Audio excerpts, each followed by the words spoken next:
inaasahang mauungkat sa paglilitis ng mga pangalang nakatanggap ng confidential funds tulad ni Mary Grace Piatos, Miggy Mango at Jay Camote. Sarap. Nagutom ba kayo? Kala ko mukbang yan eh. Kaya naman ang tanong ng bayan, totoong tao ba ang mga pangalan sa confidential funds na lulutang lulutang ba sila sa pagdinig? Lahat yan, sasagutin natin dito lang sa Deep Dive! Ganyan ba yung tinuro mong pagtatagalog kay Richard? Ready ka na ba? Deep Dive! Deep Dive! Naalala ko na sa'yo. Naisisingit talaga eh. Medyo nakalusot. Bago tayo mag-impeachment trial, Ina, what do you think? Ano yung progress ni Richard sa Tagalog? From day Kayang-kaya na ni Richard magsalita ng Tagalog, dire-diretso. So dati ba mas hindi siya sanay? Medyo konyo kasi siya dati. Medyo pa rin. Pero parang hanggang ngayon nandun pa rin, kaya lang niya magpalit-palit. Alin ang nandun pa din? Yung pagiging konyo. Might tell. Yes, Might tell. please. Okay. Tama na dito sa momento. Just to be clear, Mamaya natin just to be clear, pag-uusapan. probinsyanong konyo. Kasi taga Baguio. So this is a different category ng konyo. Hindi ito yung Parang si Mayor Baste ba yan?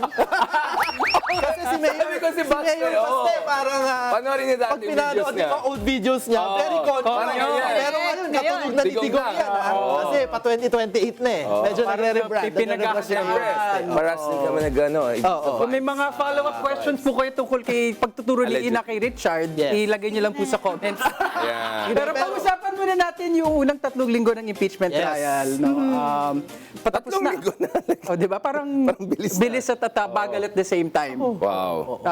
Natapos na finally mag-testimonya si NBI Director Matibag at actually puro taga-NBI, no? Mga naging Mga witnesses. Oo. Oo. So, yun. Sige. Ako, I think, if pag tinignan mo, binaybay mo yung mga nakaraang linggo, mukhang wala namang duda na sa isipan ng ating sa isipan ng senator judges, sa isipan ng publiko, na yung pagbabanta ng Vice President, it happened. Diba?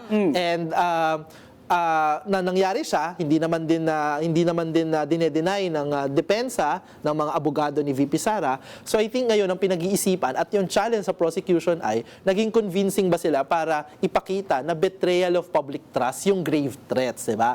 Na isang separate na question, di ba? Kaya yun yung pinag-iisipan ko na nakumbinsi ba ng prosecution yung taong bayan na dahil pinagbantaan ni Vice President Sara yung buhay ng Pangulo at iba pa, mga kamag-anak nito, ito ba ay isang akto ng isang public official na dapat pang manatili sa pwesto o ito ay isang betrayal of public trust na nga talaga, di ba? What do we think?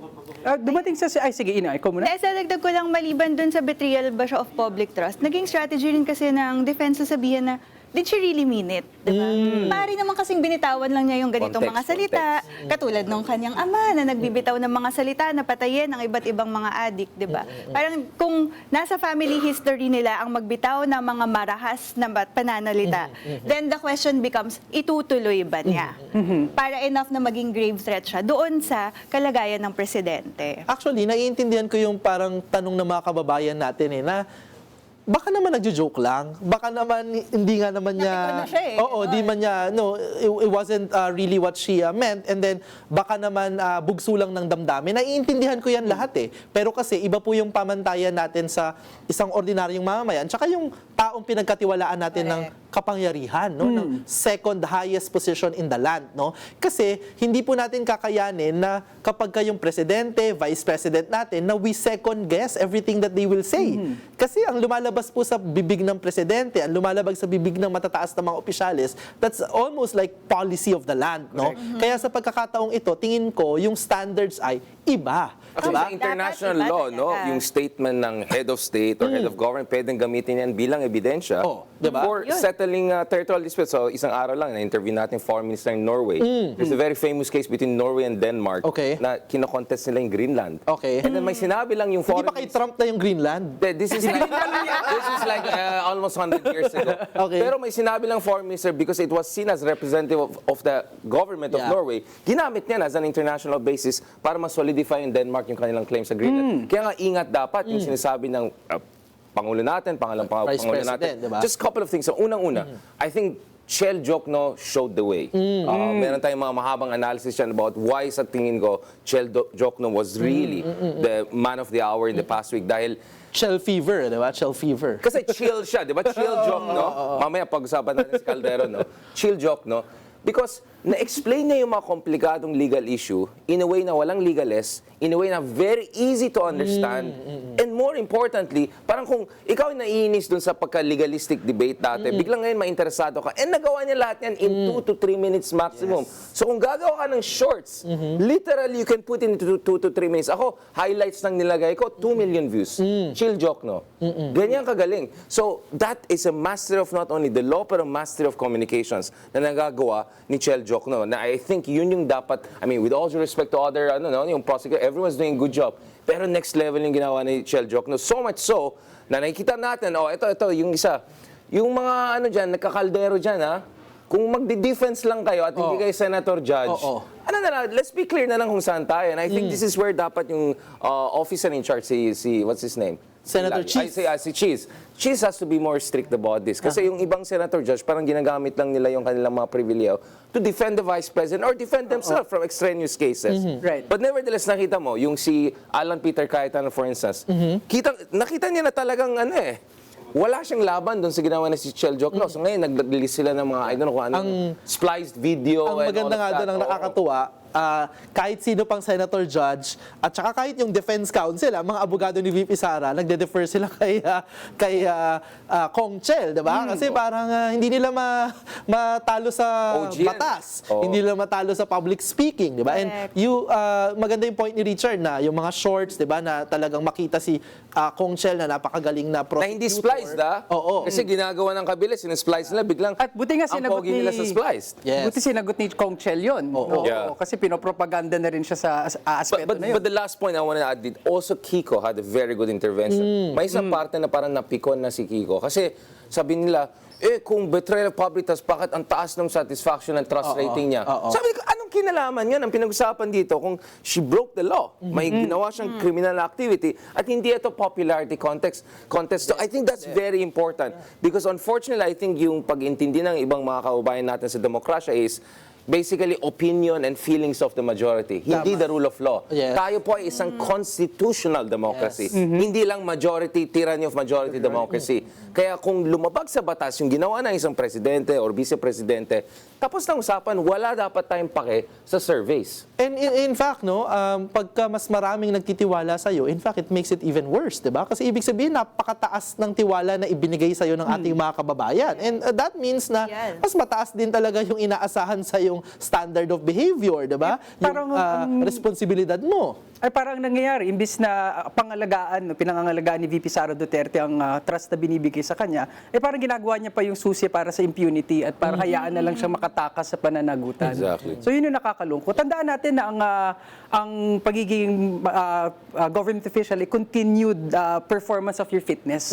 Di ba? Araw-araw, day in and day out, pinapakita mo dapat na qualified ka maging official na yan. So bahagi yan na kung ang vice president mo ba ay at pag naging ikaw presidente, vice president, high stakes and high pressure yung klase na trabaho. Hindi mo pwedeng sabihin, sorry, nadala lang ako ng emosyon ko. Pagka may kausap na ba, pag sinusugod ka theoretically ng China, sasabihin mo lang, nadala ako lang loob ko. Di ba hindi pwedeng ganun na magiging action natin na inaasahan sa mga matataas na opisyal natin. Sana nga ang VP natin makaramdaman naman ng bugso ng damdamin kapag inaatake tayo ng China. Nagcha-Chinese pa nga yung vice president Sana natin, talaga, ha, di ba? Pero wait, ano yung sinasabing satisfaction rating? Kasi parang wala namang ginagawa yung vice-presidente. I mean, travel vlogger, I'll give that to her. Napakaganda yung reception na ako niya all around the world. Pero hindi naman yun yating job description niya, no? Na travel vlogger. Hindi, kaya nga, alam mo, I always clarify din kapag nagbabasa tayo ng survey, di ba parang laging pinagbabangga, ito yung sa satisfaction ang Pangulo, ito yung satisfaction rating ng Vice President. Actually, misleading yan eh. Correct. Kasi, ang tanong dyan ay yung paggampan ng kanilang tungkulin. Yung sa Pangulo, malaki expectation mo dyan. May totoong Buong trabaho po executive yan. department yan. Lahat ng issue na pwede mong maisipan, sakop yan ng Pangulo. Traffic, presyo ng pagkain, sahod ng mga manggagawa, lahat yan, inaasa natin na kung may response ba dyan yung Malacanang. Ang Vice President, tanong natin sa sarili natin, ano ba ang tungkulin ng Vice President? Well, technically po hindi to pagmamasama, wala. Antayin mo lang na... Spare tire, sabi ni Antayin mo lang. Cayetano. Oo, spare tire. Antayin mo lang na mapalitan yung Pangulo. Kaya kapag tinatanong ay, siya ba ay naging mahusay sa pagganap ng kanyang tungkulin bilang ikalawang Pangulo? Ibig sabihin, naging mahusay ba siyang nag-aantay siya habang habang mayroong Habang turn na niya na maging Diba? Pangulo. Oo. Hindi, baka yun nga, sabi nila, alam ko na, baka the ratings are about the number of countries. That she has visited, di ba? Oo, diba? Aspiration na lang ating world travel. At lahat ng Pilipino gustong ma-experience ang mundo. Diba? Oh, pero gusto ko lang din idagdag to this point, no? Yung idea, kailangan makita natin kung paano na talaga hasang-hasa yung mga Duterte gamitin yung discussion ng respectability versus authenticity. Diba? Napakataas na requirement. Isipin na maayos ang iyong public officials, maayos silang magsalita, they have measured words, they have commitments, na pagka ginamit natin ang term na respectability, may premise doon na sa totoong buhay hindi naman sila ganyan. Diba? So then the Duterte said, actually kami authentic kami, katulad kami ng ordinaryong mamamayan, magagalit kami, magmumura kami, and because tao din kami.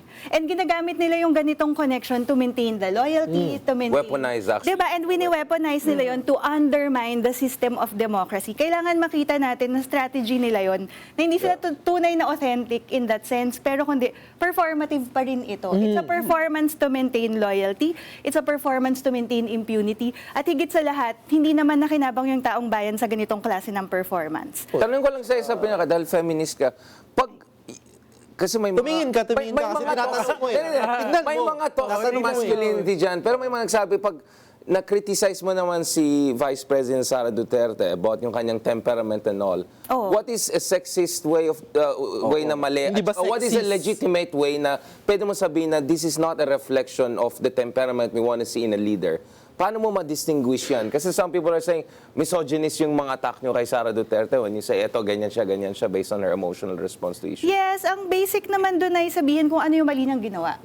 Diba, mali na manapak ng sheriff. Kahit pagano kakagalit diba? Yeah. Alam naman natin, sa bata ituturo mo, wag kang mamalo ng kaibigan mo Diba? Whether tama or mali ka, actually bawal. Diba, Diba? you would Gender withhold neutral, that yeah. desire to hurt someone. Kasi alam mong mali yun sa dignidad ng tao, mali yun dun sa kabutihan or sa well-being ng tao na maaapektuhan. So you go with anong mali niyang ginawa, specific act, specific behaviors. At hindi ka tutukoy dun sa pagkababae niya. Hindi ka tutukoy dun sa ideas ng tama at maling pagkababae. Diba? Hindi mo susukatin okay, si okay. Sara Duterte sa tama or maling pagkababae at sasabihin mo, hindi, para naman siyang lalaki kumilos. Therefore, mali siyang vice president. Diba? You will say, mali siyang vice president dahil nanapak siya ng sheriff. Dahil ganito siya magsalita about the president, samantalang vice president siya. So then we separate yung expectation sa pagkababae na ang daming kababaihan na nakukulong doon sa bigat ng expectations na yon. Ang daming kababaihan na nawawala ng opportunities, ng freedoms dahil sa expectations na yon. And that's what misogyny is all about. Hindi kaya misogynist yung supporters na nagsabi, ganyan siya kasi under stress siya na in-imply dahil sa kanyang gender, pagkababae, ganyan yung kanyang emotion. Tas yun yung Sila way. yung misogynist, di ba? Gusto nyo bang humiwalay ng programa? Kasama pa ba? Pero tama ito. Tama na pag-uusapan. With due respect, with Richard and Ina na ba to? Kailangan ko ng certification. I need a certification from an expert. Oo, tama na pag-uusapan. Ginugulo yung moment ni Ina at ni Richard. Hindi, kasi parang linggong-linggo, tas kayo lang? Inclusive daw tayo, inclusive daw.